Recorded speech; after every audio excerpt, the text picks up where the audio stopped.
So picture this. You get the most powerful people in Silicon Valley and put them at a dinner table with the President of the United States. You just know it's going to be about way more than the food, right?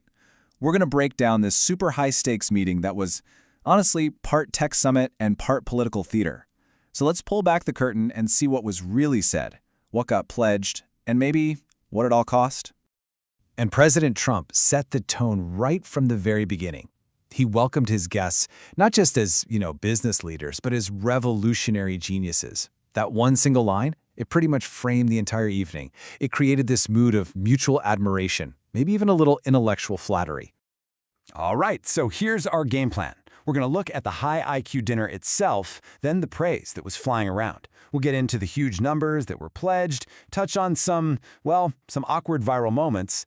Then we'll see how it all looked from the outside and ask the big question, what was the price of a seat at that table?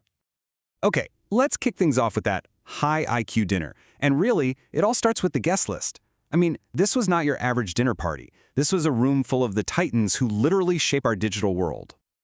I mean, just take a look at who was at the table. You've got Mark Zuckerberg from Meta, Tim Cook from Apple, Sundar Pichai from Google, Satya Nadella from Microsoft. And that's not all. Sam Altman from OpenAI, the guy at the center of the AI revolution, was there. And you even had the co-founders Bill Gates and Sergey Brin. Think about that for a second. The amount of economic power and global influence packed around that one dinner table, it's just staggering. So here's where it gets really interesting. Before they even got to talking about business or investments, the evening kicked off with, well, let's call it a competition of compliments. It was this round of pretty over-the-top praise, all aimed directly at the president. Apple's Tim Cook was one of the first to speak up, and he didn't just say thanks. He directly linked the president's leadership to Apple's ability to make these huge investments in the US. So he's basically saying, hey, because of the tone you set, we can do this. It's a very deliberate framing. And right after that, you had Sam Altman from OpenAI, who kind of doubled down on that sentiment. He called the president's whole approach a refreshing change. He was essentially positioning the administration as this huge supporter of innovation, which, of course, is great for him and the whole AI boom. Then you've got Microsoft's Satya Nadella, who gave credit to the president's policies for boosting the world's trust in American technology. So you see the pattern, right? One by one, the CEOs get up, they compliment the administration's pro-business attitude, and all of this is really just setting the stage for what's about to happen next. Okay, so once all that praise was out of the way, the conversation took a very transactional turn. It shifted from compliments to actual currency. We're talking about massive, massive financial commitments. Apparently, the president was super direct about it. He went around the table asking each CEO, one by one, how much are you going to invest in the US? This wasn't some vague chat about the economy. Nope. This was about putting a hard number on the table publicly. And those numbers, well, they were just astronomical.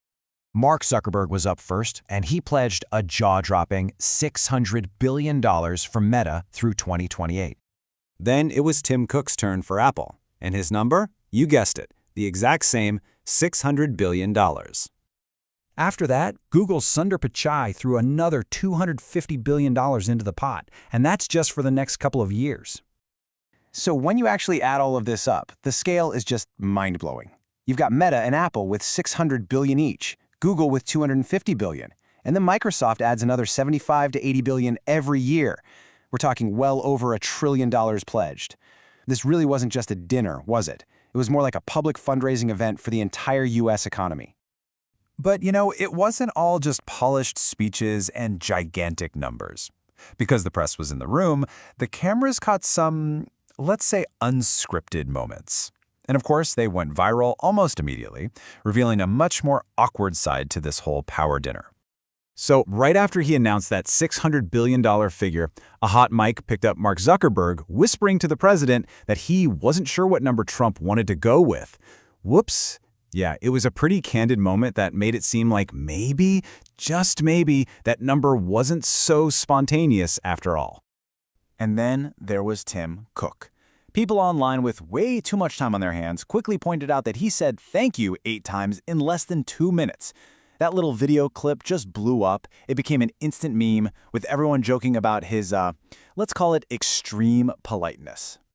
But maybe the cringiest moment of the whole night came when a reporter asked Mark Zuckerberg a pretty serious question about the British government and online free speech. And his response? Sorry, I actually wasn't paying attention. Just wow. It was such a blunt, unguarded answer, and it really showed how laser-focused everyone in that room was, and maybe not on issues happening outside those four walls. Of course, a dinner like this doesn't just happen in a bubble. Outside the White House, people were watching very, very closely. And as you can imagine, the critics and observers had some pretty different perspectives on what was going on. For example, the media in India was quick to point out that 5 of the CEOs at that table were of Indian origin. They saw the executive silence on U.S. tariffs against India as this really tough choice between their Janmabhoomi, their birthplace, and their Karma Bhoomi, their workplace or where their career is. And from the looks of it, their workplace definitely won that round. And this all creates a really fascinating paradox, doesn't it? Because while you have these top CEOs piling on the praise inside the White House, polling data was showing that the president's approval rating among their peers, so other very wealthy Americans, was actually going down, dropping to a net negative of 16%. So when you put it all together, what are we supposed to make of this? You've got a room overflowing with praise, more than $1 trillion in pledges, these super awkward viral clips, and then all this sharp criticism from the outside. What does an evening like this really, truly reveal? Well, what we saw was pretty much a masterclass in how tech, money, and politics all intersect. And it really forces us to ask a pretty fundamental question about the relationship between corporate power and political power. It all comes down to this. What is the true price of a seat at the table? Is it a round of public praise? A 10-figure investment pledge? After watching this dinner unfold, it kind of seems like for the biggest players on the world stage, the answer might just be yes.